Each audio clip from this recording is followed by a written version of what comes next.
page 4, Duane Davis, C377407. Here you are, Mr. Sanft. Didn't see you come in. All right.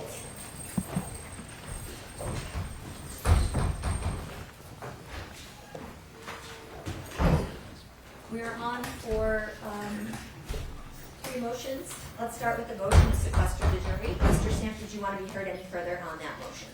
I mean, it's an unusual request in this jurisdiction with regards to sequestering any jury, but due to the level of media attention that we have on it, the fear and the danger is that the individuals go home at night and listen to commentary, maybe not directly, but through family members, something along those lines. And so we're always concerned about that. That's why we applaud it. I think sequestration worked pretty well when not everyone had a phone, but did absolutely everything in their lives attached to them.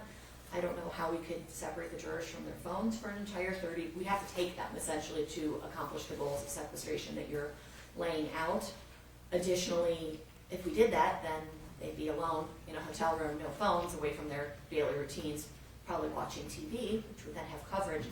So my concern is that sequestration might actually not resolve any of the issues that we have. But I do understand the concerns while jurors are in the building, that there may be communication with people, so we could do some sort of like partial sequestration while they're in the building, going kind of to the back for lunches and things like that. And we have talked about it with the state that if, you know, a full, how do you pronounce it, sequestration? Yeah.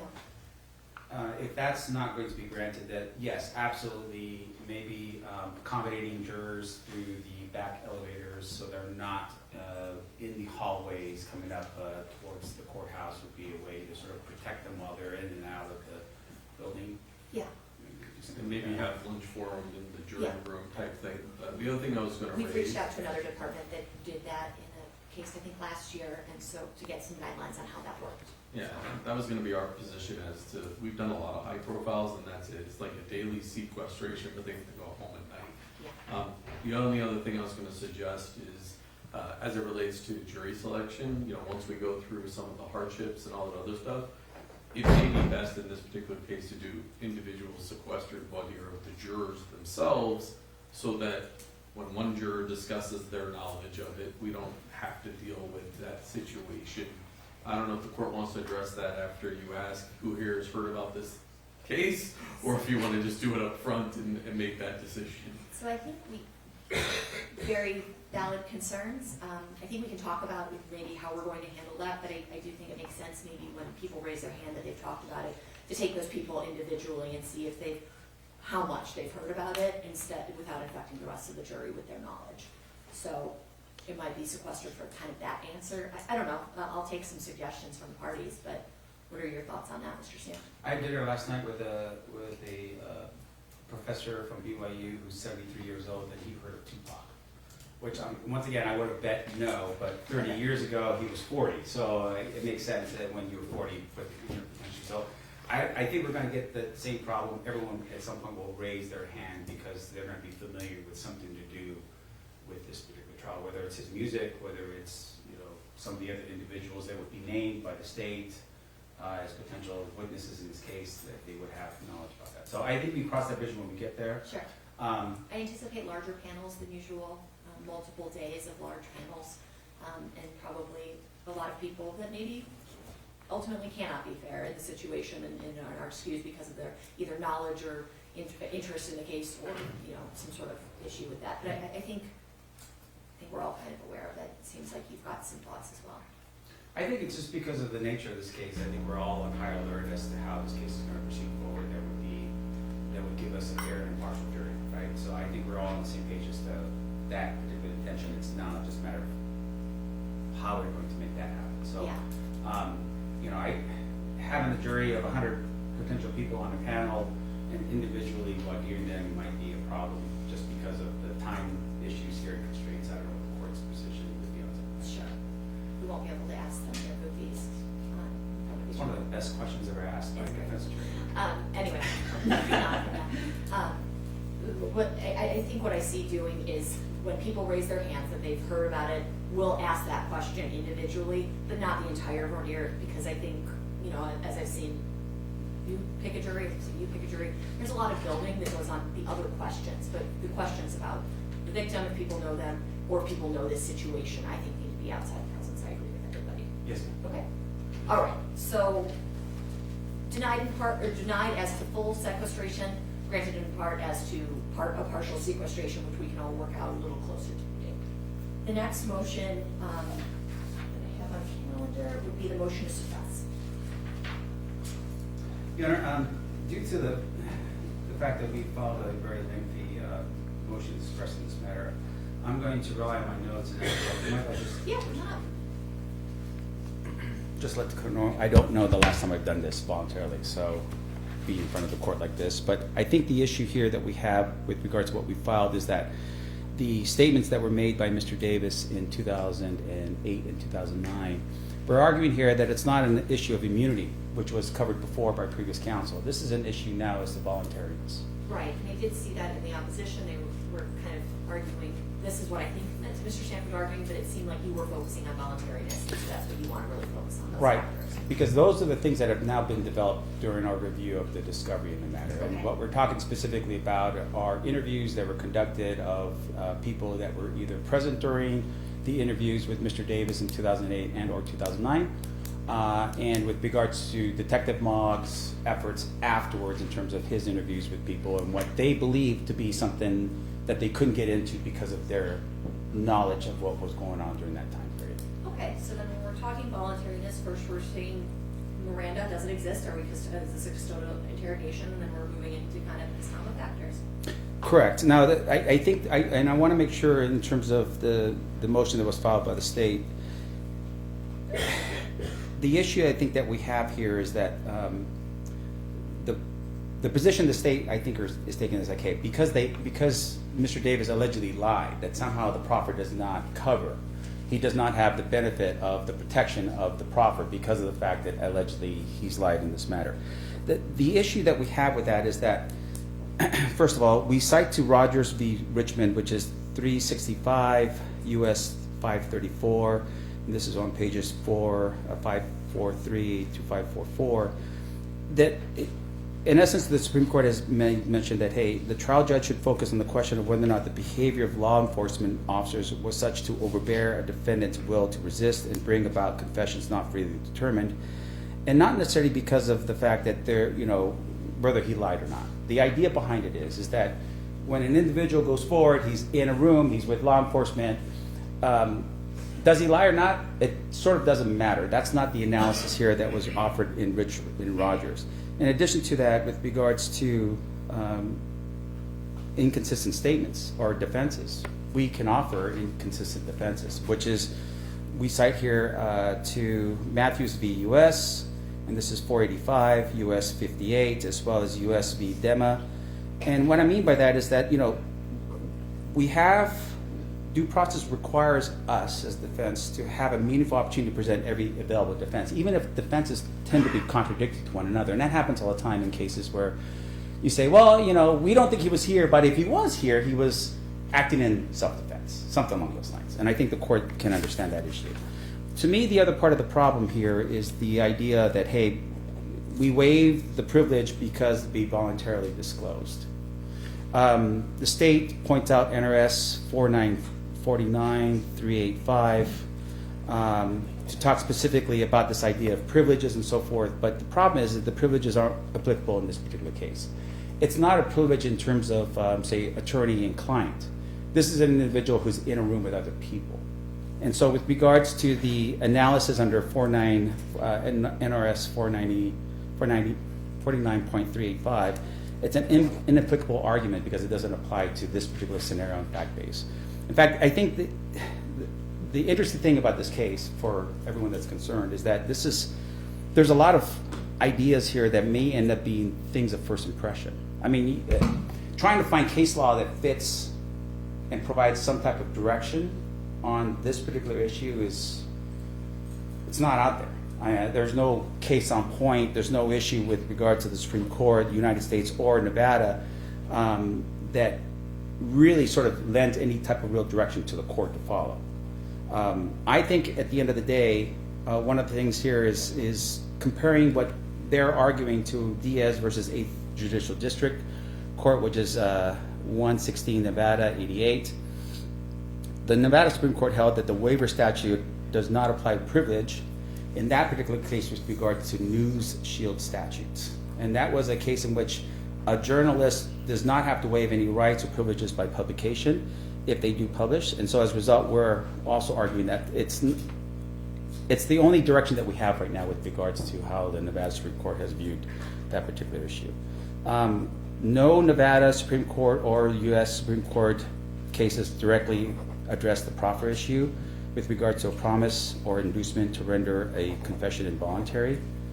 The voluntariness of confession is determined by the totality of circumstances. I cite to Arizona v. Fulminante, which is 499 U.S. 279, and I'm going to quote to it. It says, "A defendant's confession is like no other evidence. It is probably the most probative and damaging evidence that could be admitted against them. And if it is a full confession, a jury may be tempted to rely on it alone in reaching its decision, while some statements by a defendant may concern isolated aspects of the crime or may be incriminating only when linked to other evidence. A full confession, in which the defendant discloses the motive for and means of the crime, may tempt the jury to rely upon that evidence alone in reaching its decision." There should be a huge red flag of extreme caution to the court with regards to admitting that kind of information from 2008 to 2009. And that is, once again, Arizona v. Fulminante, 499 U.S. 279. We have a situation here where it's a 30-year-old case, it's a multi-jurisdictional case. There's a lot of things that were done in secret, and it's messy. The question is, at the end of the day, whose fault is that? Obviously, we're not law enforcement, we're the defense. Mr. Davis is a citizen wandering around in his life doing his thing. And in the meantime, as this is happening, behind the scenes and under the table and in the water, there is movement, planning, things that are happening, discussions that are taking place to try to figure out, okay, how do we resolve this issue? And the problem is that if we keep Mr. Davis as someone that's responsible for this, for the messiness of this case, for that kind of thing, I think we have a huge issue, because I don't think it's his responsibility. We focus a little bit on this idea of, during the course of the time that he's meeting with these people, is that they threaten him. I don't know if the court received the thumb drives with the audio. Did you get a chance to review it? Okay. We gave that to the state as well. But with regard to the communication that's happening during this time period, it's pretty clear that Mr. Davis is being threatened. There's an understanding here during the time period that while he's in... Are you referring to the Los Angeles or the Las Vegas? Or second? So the 2008 would be the proffer that did not include Las Vegas Metropolitan Police. The 2009 is the meeting that Las Vegas had come down. So when you're talking about threats, are you referring to Detective Kading in 2008? This would be the 2008. Okay. And Detective Kading is one who mentions that, who talks specifically about it. And so let me just go through that part as well. The idea of Detective Kading, I think, is another problem. Now, Detective Kading, according to what the state has filed in their opposition, is that he's a private citizen, which I don't know. Maybe that was a mistype. It's pretty clear, Detective. You give me a look. Is that because? No, you're fine. I think at the end of the day that the idea of Detective Kading being a private citizen and somehow, and once again, this is in their motion. This is page 18. They say the following: Nevada exercised no coercive police activity against defendant in connection to the 2008 proffer. No Nevada officer interrogated him. No Nevada officer threatened him. No Nevada officer made any promise to him. The Kading assurance came from a federal task force detective operating under a federal proffer arrangement to which Nevada was not a party. Connolly, which is the case that we cite here, that they cite, forecloses the defense's claim regardless of how the Pasama factor analysis is framed, because the constitutional predicate for finding of involuntariness is entirely absent from this record. The only violation of his agreement was not by the government, but by a private citizen. And the only private citizen that we know that actually disclosed what happened in the 2008 meeting prior to a publication of a book or an interview done on a podcast or a series was Detective Katie.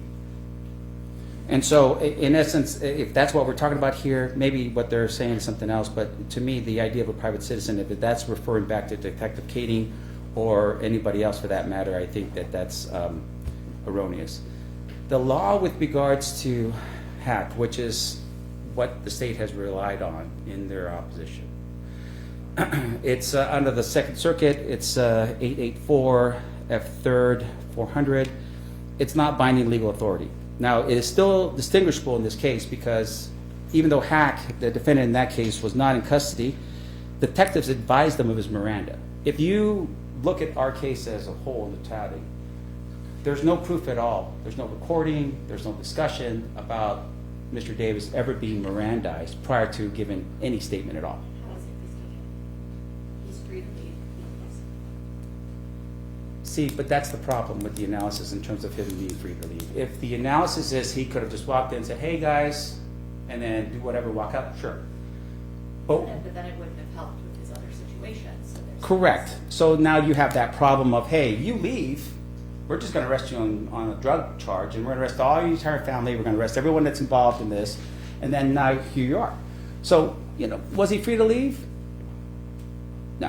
All right, but he's also got his attorney, which, as we know from Law and Order, it's the second thing they say, that you have the right to remain silent, and you have the right to an attorney. He has that attorney there, so it's not really this naive babe in the wood who can be overcome by these coercive techniques of the officers.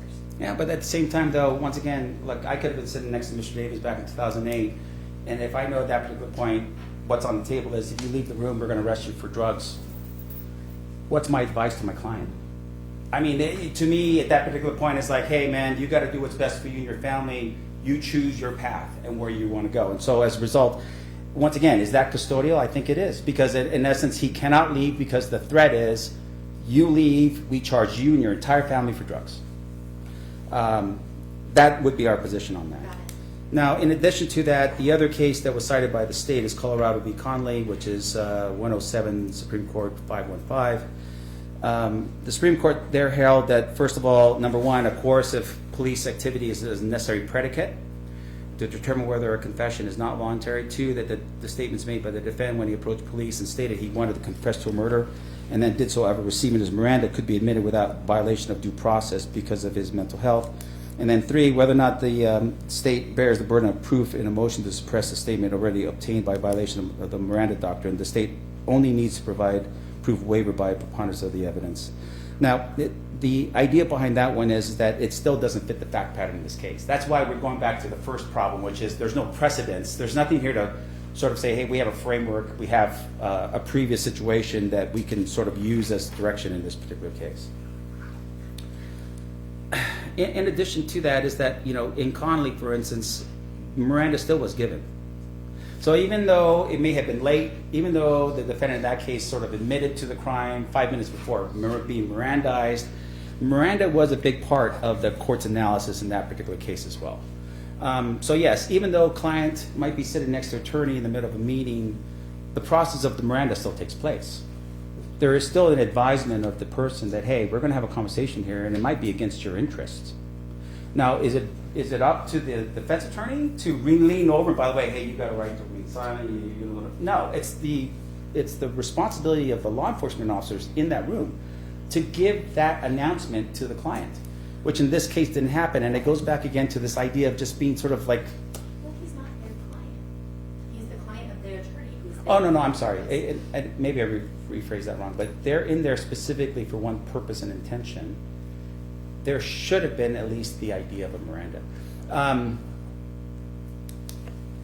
if that's this or not, but so on YouTube, I get a lot of YouTube reviews now. One of the YouTube things I look at, for some reason, the algorithms give me this, is police arrests, for some reason. And every single time, they will immediately default back to the Miranda. Why? Because they need to cover that basis. Even if it's premature, whatever the case is, they want to make sure that whatever's going to happen here does not violate that Miranda right. And I think in this particular regard, you had some very educated people in that room. You had FBI, you had DEA, you had Compton Police, you had LAPD, you had, a United States attorney allegedly in that room as well. And those people should have at least pointed out and say, hey, just to cover all of our bases, let's just make sure this happened, and it didn't happen. And in your research, you've not been able to find a similar situation where this situation occurred. Here's the best part about this. Yes, and here's the best part about this. At the end of the day, this is going to be a case that more than likely will be whatever is going to happen at the end of the day. This will be sort of that case. It will end up being the case in which the extent of how Miranda is used and the idea of when someone's... Or won't. So we have to make this decision what this trial looks like. Oh, of course, absolutely. But I'm just saying at the end of the day, with regards to this, this particular question would be the question, the driving question here. If it does end up having to be revisited by an appellate court in the future. Sure. I just think that when we have a situation where you have multiple times MOG interviewing different people and everyone agreeing that, hey, yeah, we can't touch this, we can't get into this, we can't discuss this. Kading in the interview of this 2008 interrupts and says basically to Mr. Davis, what is said right here cannot be used against you, Keefe. Nothing you say today can be used against you, so don't even worry about it. And this is in a room with all these other detectives and people that at least at some point somebody should have just said, nah, I don't know, we're going to run into a problem. Nothing like that happens in this case. We also identify in the recording as well, that it was a discussion here with Detective Long. And his idea of this is like, he said, this is like an informal meeting. He's trying to get information. This is Higgins talking to the defendant. Now, once again, would I have said something like that? But people are telling my client, hey, this is not a big deal. We just want to get information. Then Long says in his discussion directly with Davis, you understand that? All I want to gather is some information. I have absolutely no intent of arresting you today. When things are happening here and then all of a sudden it's clear on the recording that Mr. Davis is uncomfortable with the line of questioning and he wants to have a conversation, for some reason we still have the recording take place as there's a confidential conversation between the attorney and his client. But in that, Mr. Davis asks the question, can I talk to D-Boy, meaning to Dupree? Detective Long steps out and then Dupree says, hey, yeah, you know what? Whatever you told us, it will stay consistent with what you told us. And then he basically says, look, I need for it to stay with it, meaning I need to stay with what the agreement was. Everyone is under this impression, and the problem is, though, this is coming from interviews conducted with these officers after the fact. When Davis later says, I thought, I said whatever I tell them, the problem is, though, is that it's pretty clear that Mr. Davis is not comfortable with with being in the situation. He's not clear as to what's going on. And the question then is asked, is it the defense attorney's fault? Or is it the law enforcement officers who should be saying, hey, I want to make sure we're clear here, Mirandize this man, or inform, let him know what's going on with this case.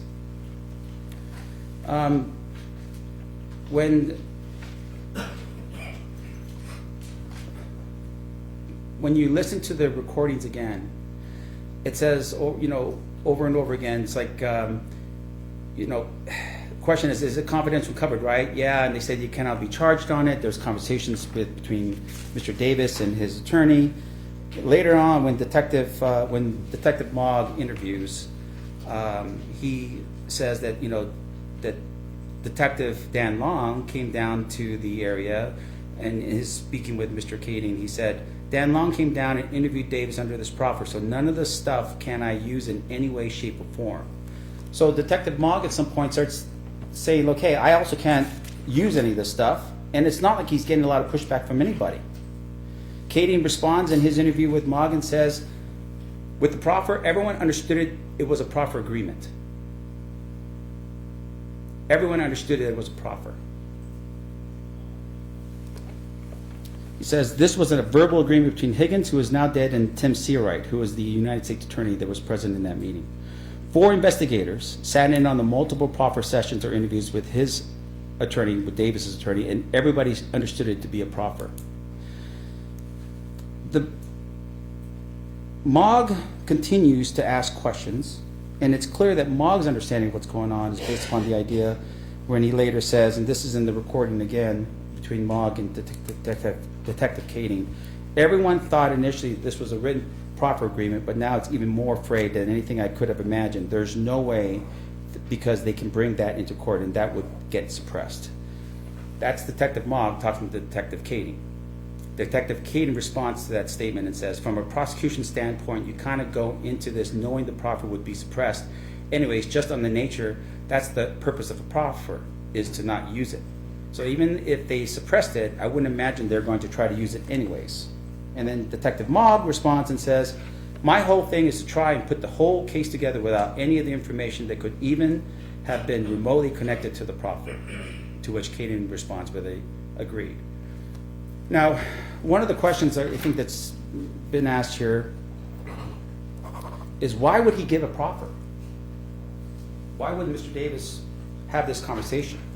Detective Kading explains it to Detective Mog and says, the beginning of this whole thing with Davis and how we're trying to set him up was, we developed dirt rog as an informant. We began buying kilos in PCP until we could meet the threshold that the United States Attorney wanted for a minimum mandatory sentencing.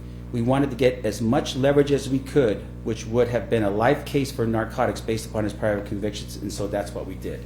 We just started to work up the dope case and got to the threshold that Tim Seawright, once again the United States Attorney, wanted, and then approached Key PD and said, here's the deal.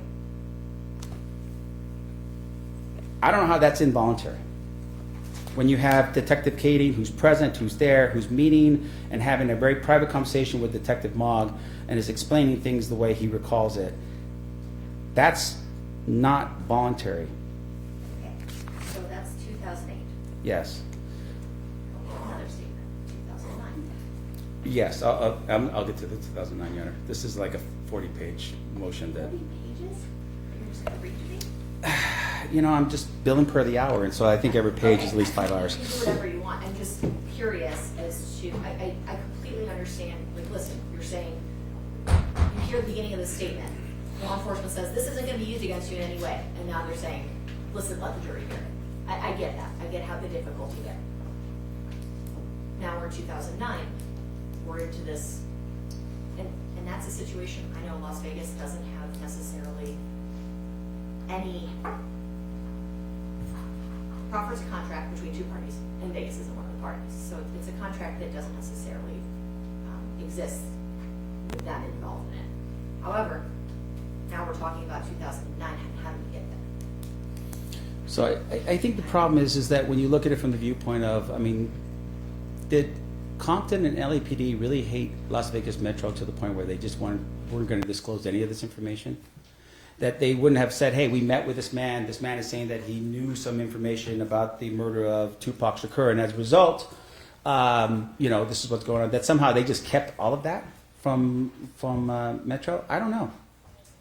Because to me, the inaction of what happens next is the problem.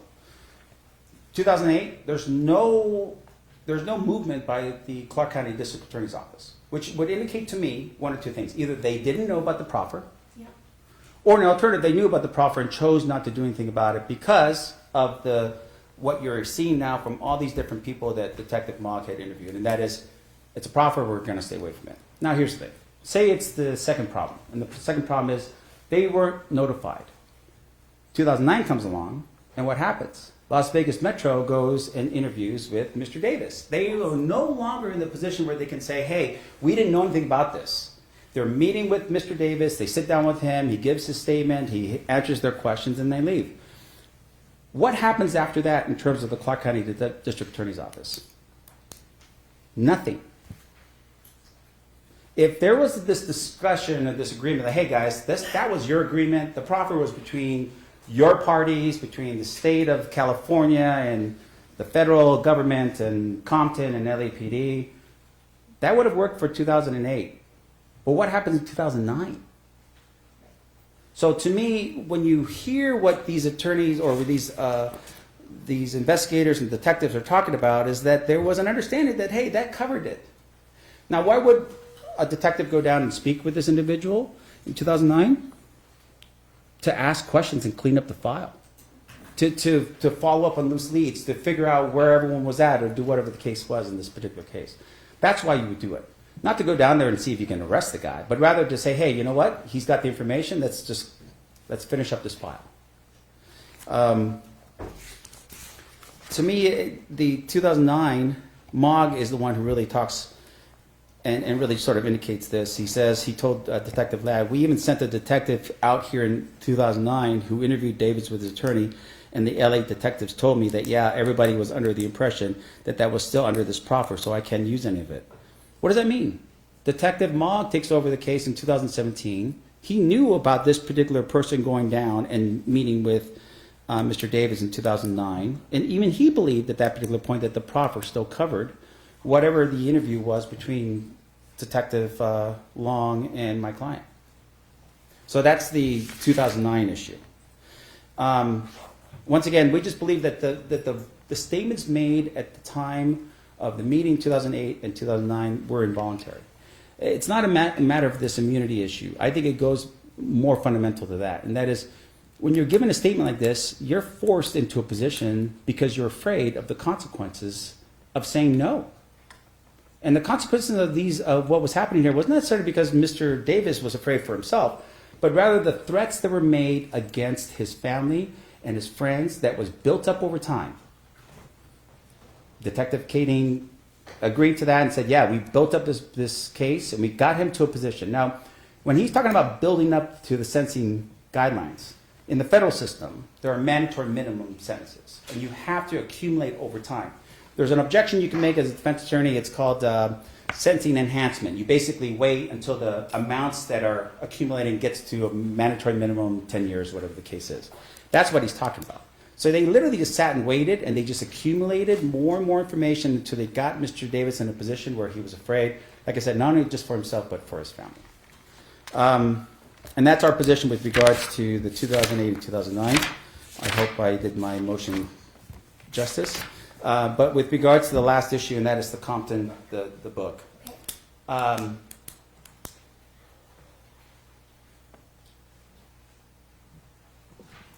What's interesting about the discovery that we received in this case is that we received an interview that Detective Mogg, I guess it's Mr. Mogg now, had done just recently.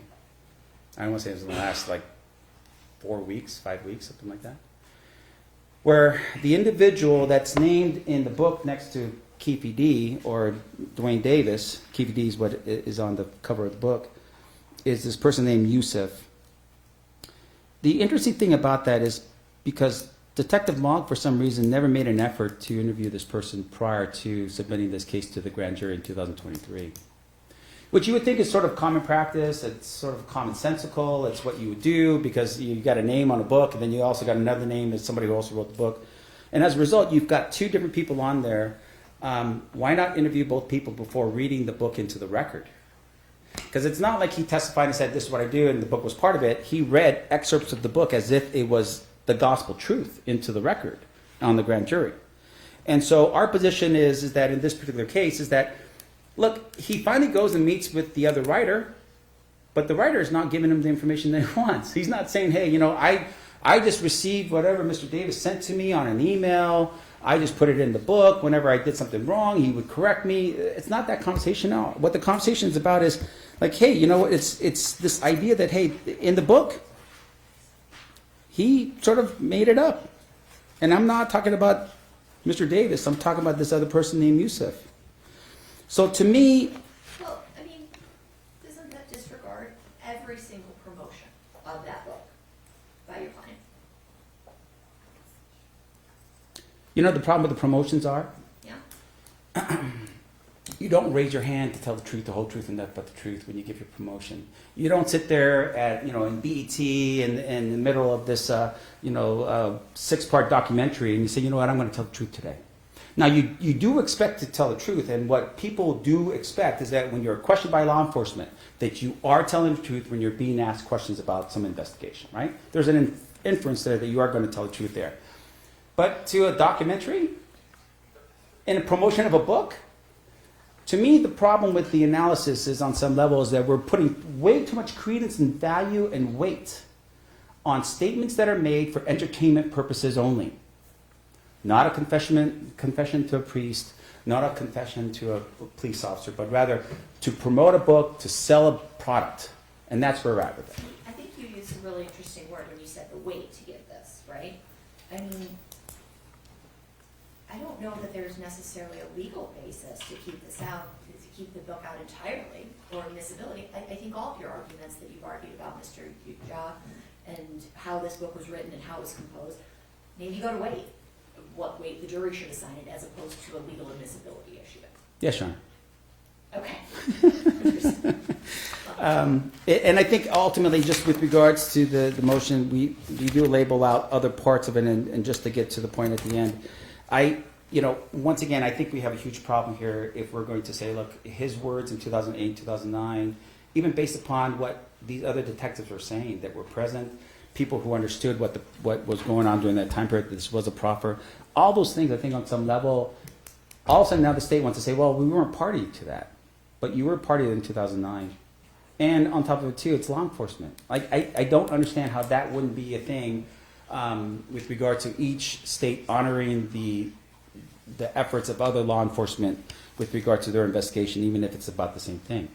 Maybe that's another issue that will go up on appeal, and that would be a different issue that would be decided with regards to new case law. I don't know. I just know at the end of the day, what we have here is we have an individual that gave an involuntary confession, who gave an involuntary statement because he was threatened. It's clear from the record, it's clear from the interviews with these previous detectives that was the issue, especially from Detective Katie, and as a result, we will be asking the court to suppress the 2008 and 2009 interviews and the book. Okay. Turning to the state.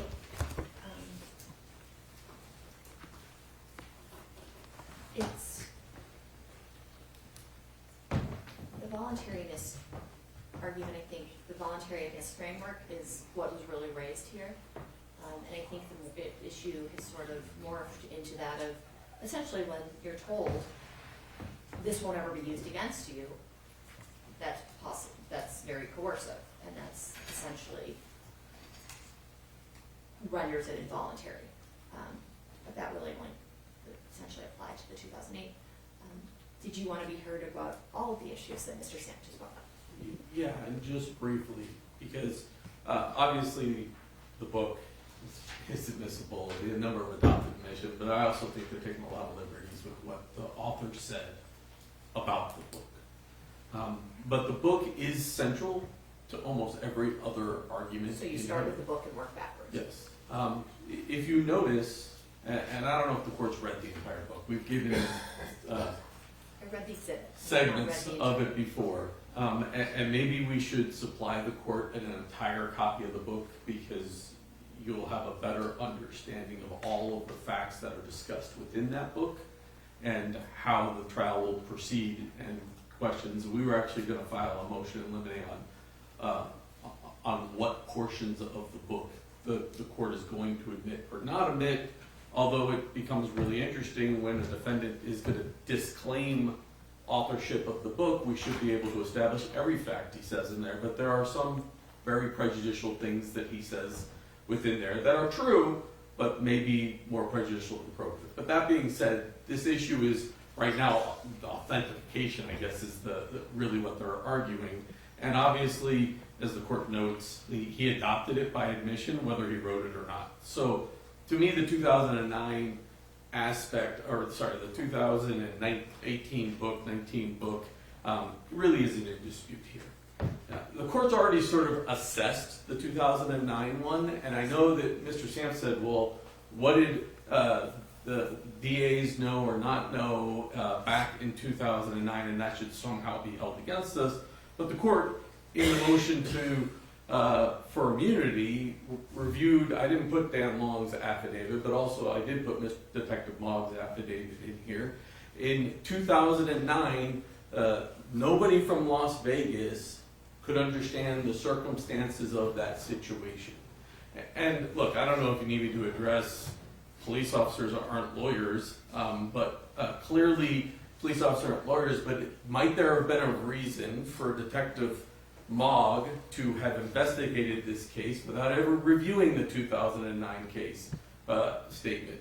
The grand jury presentment being done without the 2009 statement because at the time, we still didn't know what the circumstances were, and ultimately, we now do know what the circumstances are. And the only thing that matters is what Mr. Davis understood when he was in that room. And the only person who knows the situation in that room as to exactly the legal consequences of his conversation is the guy who negotiated the agreement with the federal government in 2008, Wayne Higgins. And if you read the transcript, you will see that Mr. Davis makes no inculpatory admission sufficient to charge him with a conspiracy in the crime.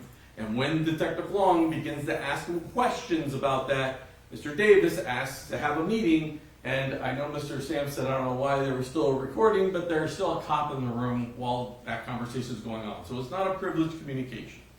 And what the lawyer tells him is, hey, you gotta be a little fuzzy on some of these facts because that guy out there wants to put a case on you. He can arrest you for murder. So you can't be telling him specifics. And Detective Dupree says, but you can't lie because that'll vitiate your agreement with the federal government. And so Davis makes the decision to talk to Dan Long. Now, why he made that decision or not isn't the issue. The issue that they're raising is voluntariness. He's not in custody. No promise has been made to him concerning that statement, and he clearly understands that the statements being made against him are going to subject him to criminal prosecution for murder, and he's being told that by his lawyer. So 2009 is obviously admissible. Now you get to 2008.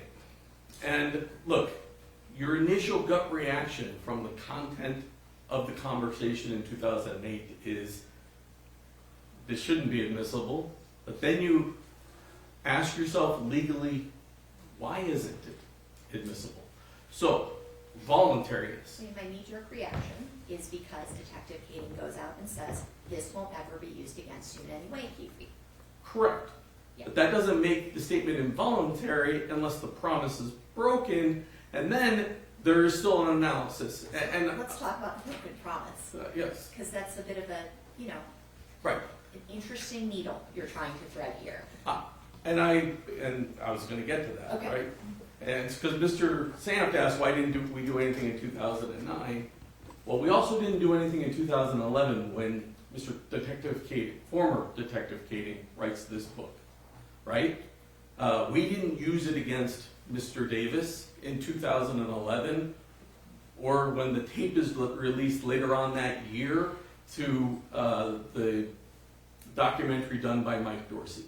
That statement is that we didn't go, oh, we're going to run down here, we're going to arrest you, we're going to use the 2008 statement. That didn't happen either. But from a legal analysis, his argument is it's involuntary, Judge. Not that a promise was broken in a contract. He's arguing that it's involuntary. That essentially saying that there was some sort of coercion to him. He got arrested and was subject to prosecution for a life sentence from the federal government for PCP and a kilo of cocaine. He is also subject to prosecution by the LA County District Attorney's Office for PCP and a kilo of cocaine. And he's a third strike in California, so he's looking at a life sentence. And as he explains in his book, as you've read, he has to make a decision as to whether or not I want to talk to these guys or I want to fight the charges, and I knew they had me on the charges. So he explains in his book the voluntariness of his decision to have this conversation. And at the time, the police actually think he's responsible for the Christopher Wallace murder. They are not there to interview him about Tupac. It's during that first meeting that he tells them, hey, I know something about Tupac, and then there is the second meeting that there is a recording of from December of 2018. That may be covered by some agreement between the federal government, the LAPD, and Mr. Davis, to which he can, by contract law, hold them liable for. The fact that Greg Kading, and that's why I say as a private citizen, later on released it to the public, is something that agreed to everybody who does this for a living, is something that just is it seems unfair to utilize it against them. Would you agree? I think everybody in 2011 felt that way as well. But now you have to look at what the factual scenario is now. Imagine, if you will, that a defendant goes into a police station and he gives a statement to the police and that gets suppressed, that's highly detailed about his involvement in a murder. And the court suppresses it. And the defendant walks outside the door and says, everything I said to the police is absolutely true, but because the police screwed up, the statement is suppressed against me. Wouldn't we be able to charge him with everything he told the police was true, and then use the statement to establish the context of everything I told the police was true? 100% we would.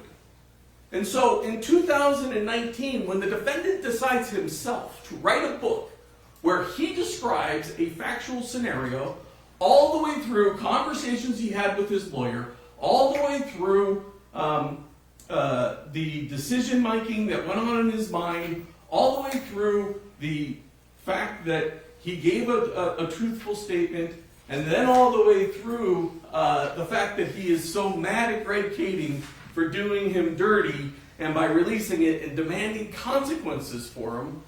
At that point, when he says I told them the truth, it's the same as the defendant who walked outside the door with an inadmissible statement. Whether or not it's admissible in 2011 is irrelevant to your analysis. He adopts it in 2019 in a book. He himself adopts it. Yeah, we put some waiver arguments in there and everything else, and their position on the book is it's fiction. So we should be entitled to establish what he said in that book is true. He did wind up meeting with his lawyer. The cops did go to his garage and explain to him, hey, we've got you on all these. Your brother Kevin, we got him on it. The other person that they mentioned that he got, everything he says in that book is 100% true. And that he does go down to his lawyer's office, and the court can't possibly find that a proffer situation is inherently involuntary. You'd be saying every proffer is inherently involuntary. What you're saying is that there was not a promise followed. But we're not relying upon Greg Kading's releasing of this information in any way, shape, or form. Had Mr. Davis never opened his mouth, had he never decided to take money and go on BET and talk about this situation, had he decided to never write the book, he would not probably have ever been prosecuted for the crime. But once he decides to write that book in 2019 and describe this situation, we are entitled to prove up what he's saying is true, including what he says about the facts. The Lakewood Mall incident, the MGM incident, the shooting incident, the aftermath, everything in there is now admissible because he chose to release it to the public. He chose to profit off of it, and therefore, whether or not Greg Kading violated the promise when he was a private citizen, it didn't change his agreement with the federal government. He becomes a confidential informant in March of 2009. He does these trips. None of that is covered by any sort of proffer agreement. What he's doing is, what the court knows, and I know Mr. Sanft knows, in federal court, he's trying to provide substantial assistance to law enforcement. Because he can either get a no prosecution on his PCP or his cocaine, or he can get a 5K departure on whatever sentence he ultimately gets from any prosecution that occurs from it. He's not promised no prosecution for the PCP within that proffer that you see. Tim Seawright says, I only gave him a proffer letter for one occasion. We're willing to accept that multiple proffers are acceptable. But at the end of the day, nothing about what Greg Kading did retroactively makes this an involuntary statement.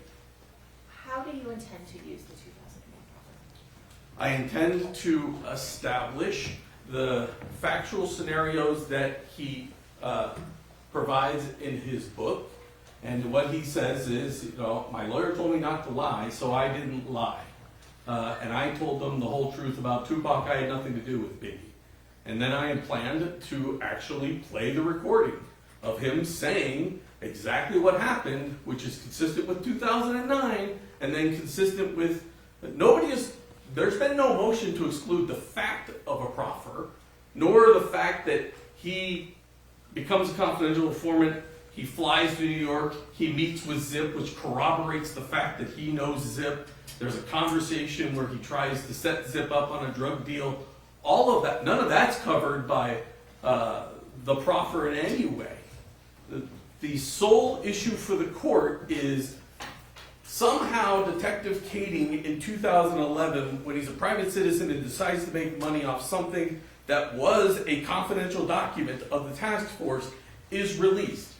But that fact is irrelevant to the analysis of the court on admissibility, particularly since in 2019, the defendant describes the entire situation himself, and he does to a certain extent in 2017 on those recordings with BET.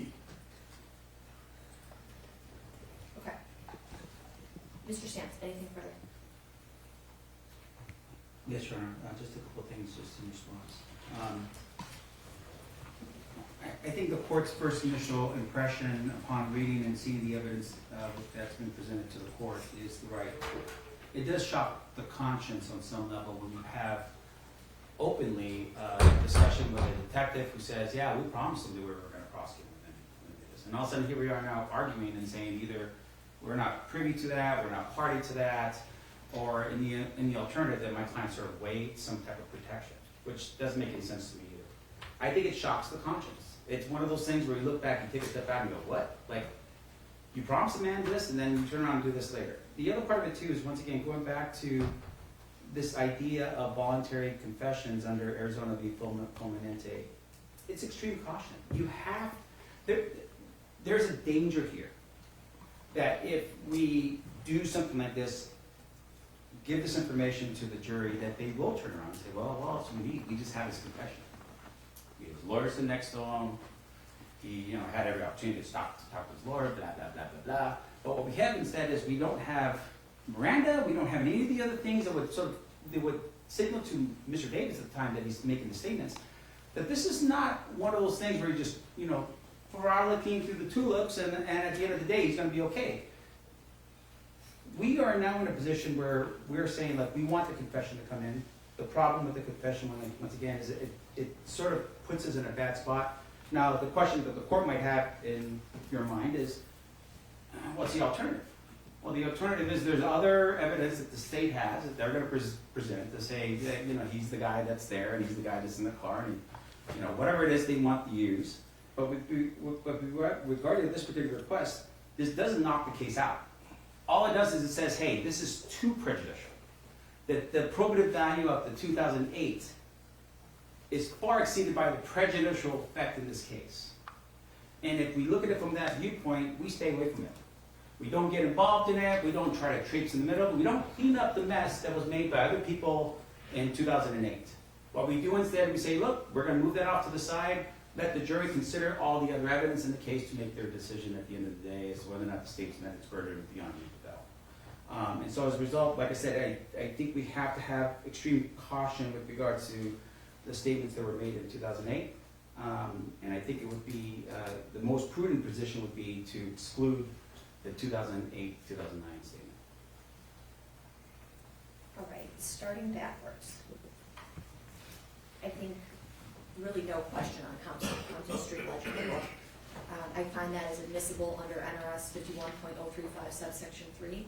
It's clear that Mr. Davis adopted the statements therein as his own through publication, promotion, and subsequent ratification. In his interview to Vlad TV, he promotes this book as his book. He encourages people to buy it to get the real truth and not from the law enforcement or industry people. He also repeatedly says it's something like the whole truth of the situation. So he's indicated to a reporter also on 10/21/23 that he wrote the book to let people know his truth. He's adopted its contents under NRS 51.035 subsection 3B. And then ultimately, when you look at the entirety of Mr. Jaw's interview, it supports that the factual content from the book was from Mr. Davis, and that Mr. Davis ultimately also got the manuscript and made no edits to the description of the murder that's relevant for today.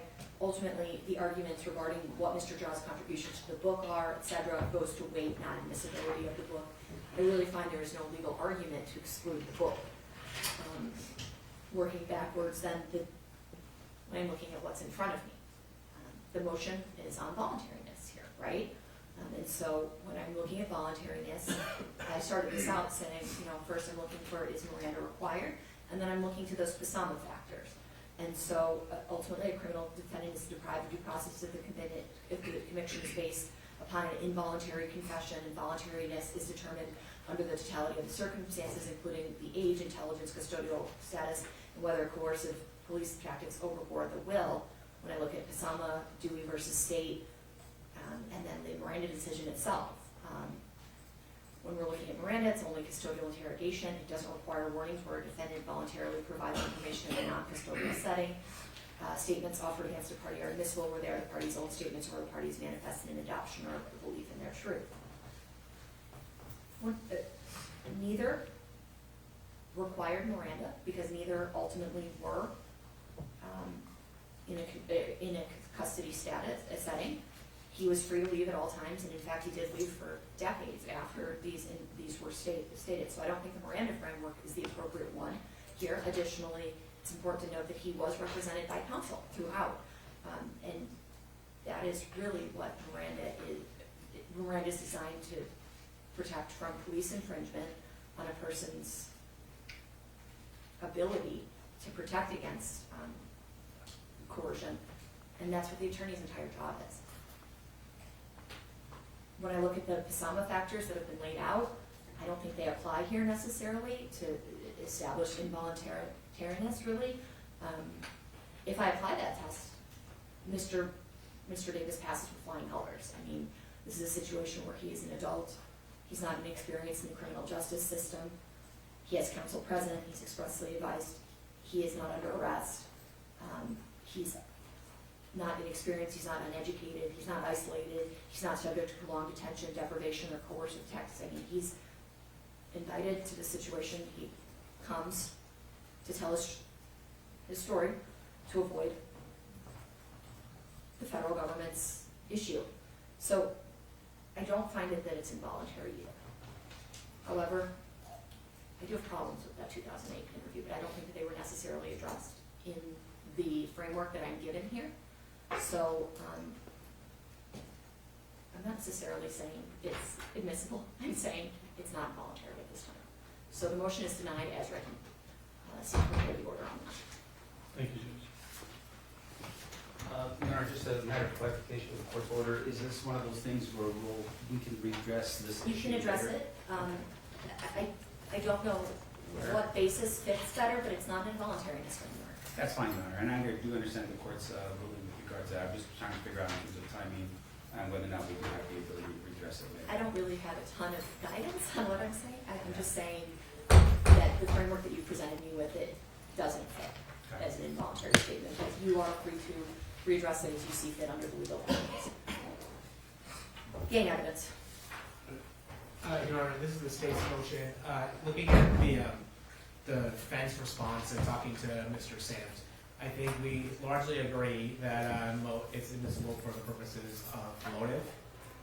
So the real question, they took some issue with the purpose of identification, but we're not doing it as a modus operandi. It's more identification as Davis's role within the larger South Central Crips and why he was the person in leadership in order to issue those commands, why he had the ability to do that. That's what we were looking for in terms of identification. Okay.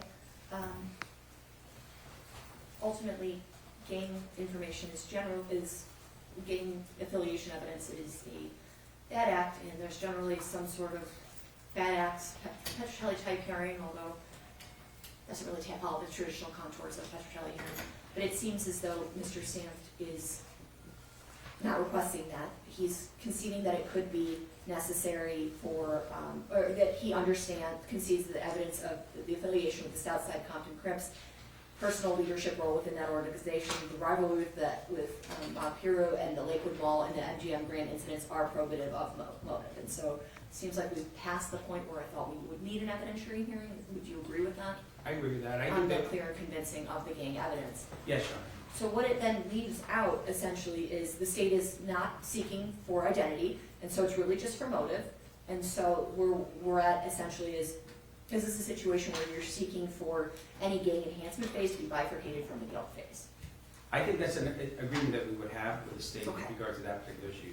The danger is the use of the word shock collar and then use of the word green light. That's really where we're trying to get at right now. Okay, so for you, your concern is those two terms. Correct. I mean, those are terms that are associated with gang activity, and it's not just gang activity, but it's also associated with this idea of rank within the gang activity. Whether or not Mr. Davis was part of the Southside Crips, I think it's documented. He lives on a street in Burris, in Compton. I mean, it's laid out. I think the Detective Lab would be very clear about the fact that you move into a neighborhood and you're on a street, you become associated with that particular thing. I have a concern about the idea that now they're going to try to shoehorn in this idea that he's a shock collar just by the fact of just using the words and saying he was a shock collar. What about his own words? That he's the shock collar.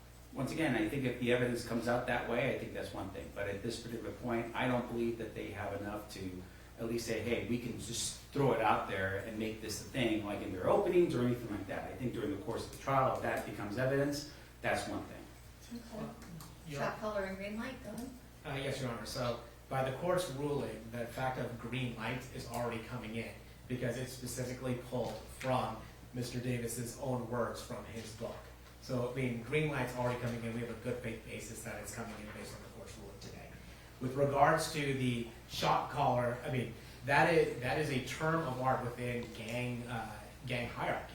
The person who actually has the ability to direct orders to other people. And by the way, again, using Mr. Davis's own words from his book, he was the general, he was the president, he was the person that had the authority to make this happen. These are his own words. And so Detective Ladd, when he comes here, him saying that yes, he was the shock collar, he was the person in that hierarchy that could order that retaliation is wholly appropriate given the context of gangs. Now, if the court wants me, I really don't know what I'm trying to work out what's the way to deal with that, other than to just say, we know Detective Ladd testified to that based on his experience. It's in the grand jury transcripts. that's where that's where this term is derived from. So, he describes himself in this manner. And maybe what we do in the meantime, Your Honor, is we set this for a very short Patrick Taylor hearing right before Detective Lab takes the stand. And we can make that determination at that particular point with regards to that issue, very narrowly construed just on the issue of the shock collar. I think we can, okay, so the motion to admit gang evidence, it seems like it's largely unopposed, and so it's granted, the state can use it for motive, to establish motive. Regarding the issue, the gang phase will be bifurcated. Regarding the issue of shock collar and green light is within sort of the key sentence that Yes. is used, that Mr. Davis uses to describe the murder, the crime that he's charged with. So I don't think that can be excised from the case. It just doesn't make sense. The shock collar, we can do that brief evidentiary hearing, and we'll hold out until the detective testifies in using that particular phrase. All right, state's prepared to order. Anything further? Just a little bit. I expect that Detective Maugham's officer's report will be sent over by the end of the week to Mr. Sanft. And I know it's a short week, so I really mean by Thursday. There were a few other items. When I went through them, I didn't see anything, but there was a couple of transcripts of a couple of audios that came through, and there was 2 audios. I think they're of random tips that came in to either Metro or LAPD, and so there'll be one last group of discovery sent over to Mr. Sanft by the end of the week. Okay. So it seems like discovery is on the way. Yes. The only thing we still haven't received is the lab. but I expect that the lab notes, I think because they're so old, there's literally testing done in 1996, that I think there was some search that had to be done to find it, but we will get them the underlying lab notes as well. Okay. Your Honor, there was a couple of things I think that was mentioned in the last hearing with regard to discovery, conversations with Compton PD with regards to multiple other police reports that have not been disclosed. Are you talking about the same thing? Are those going to be disclosed as well? Other police reports in the last year? No, that was 2 hearings ago. Oh, I'm sorry. Oh, maybe, you're right, maybe I sent it after that hearing. It was a day or 2 later that I completed all of the review of the Biggie Smalls murder file and sent over everything from that, as well as everything we have from the federal government 302s, the DEA 302s related to the drug transactions that we already discussed here in court today, as well as what we could find on confidential informants and any benefit they received in those prior investigations. Thank you. And then just one final thing, Your Honor, with regards to transcripts, could we get a transcript of the hearing today? Sure. Do you want to do a final status check trial readiness July 14th, or We'll be here just anyway. leave it for calendar call? I mean, we will be in here anyway, July 14th. I think we have a Oh, hearing there was a on further Mr. motion Sanft's. eliminated, it got set, so we can address anything else. Okay, Okay. all right. Thank you, Your Honor. Is that your motion eliminate or stays? I think It's Mr. Sanft's. it's mine. It's Okay. Mr. Sanft's. All right, we'll see you back for your motion on 14th. Thank you, Thanks, guys. Aaron. We'll be in recess. Oh, yeah. Come on, guys.